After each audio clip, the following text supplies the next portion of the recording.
Chapter की शुरुआत दो लोग के बीच हो रही कॉन्वर्सेशन से होती है और वहाँ पर पहला इंसान कहता है कि क्या आपने लेजेंडरी ब्लैकस्मिथ के बारे में सुना? तो दूसरा कहता है लेजेंडरी ब्लैकस्मिथ वो क्या है? तो पहला कहता है वो ब्लैकस्मिथ है जो अपने बनाए हुए अनपैरेलल, यूनिक और लेजेंडरी आइटम्स बेचता है।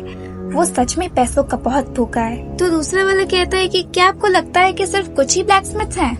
तो पहला वाला कहता है जैसा कि आप जानते हैं, अगर आपको अच्छे आइटम्स बनाने हैं तो आपको अच्छे इंग्रेडिएंट्स की जरूरत होगी और उसके लिए एक स्किलफुल रैंकर के साथ डील करनी पड़ती है, लेकिन कोई भी उस डीलर के बारे में नहीं जानता। तज़ेदका गिल्ड जो उसके वेयरअबाउट जानती थी वो भी डिसबैंड हो गई है। क्या बात है। तो दूसरा कहता है कि क्या आप मुझे कह रहे हैं कि ब्लैकस्मिथ खुद काफी हो सकता है? तो पहला वाला कहता है शायद नहीं, ऐसा हो सकता है क्या? फिर उन लोगों को कुछ आवाजें आती हैं। तो जो पहला इंसान है जो कि खुद एक ब्लैकस्मिथ होता है वो कहता है अरे वो तो बहुत बेवकूफ हैं, वो मुझे पीछे छोड़कर आगे कैसे जा सकते हैं। फिर अगले सीन में हमें ढेर सारे डीमंस दिखाए जाते हैं और जो खुद ब्लैकस्मिथ होता है वो एक बहुत बड़ी जंप मारता है और वो अपनी स्वॉर्ड बाहर निकालता है। अब ब्लैकस्मिथ कहता है मैं बेस्ट स्वॉर्डमैन हूँ। नहीं, दरअसल बेस्ट विजार्ड हूँ। तो दूसरा शख्स कहता है बकवास।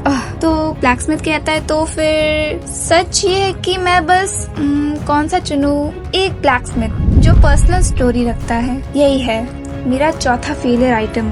तो दूसरा शख्स कहता है क्या? तो ब्लैकस्मिथ कहता है कि ये खुद ही मेरे पास आ रहे हैं, ये बहुत अच्छा समय है इसका इस्तेमाल करने का। और फिर वो अपनी स्वॉर्ड निकालता है और उसका इस्तेमाल करता है और वो कहता है कि अब वक्त आ गया है इसकी कैपेबिलिटीज टेस्ट करने का।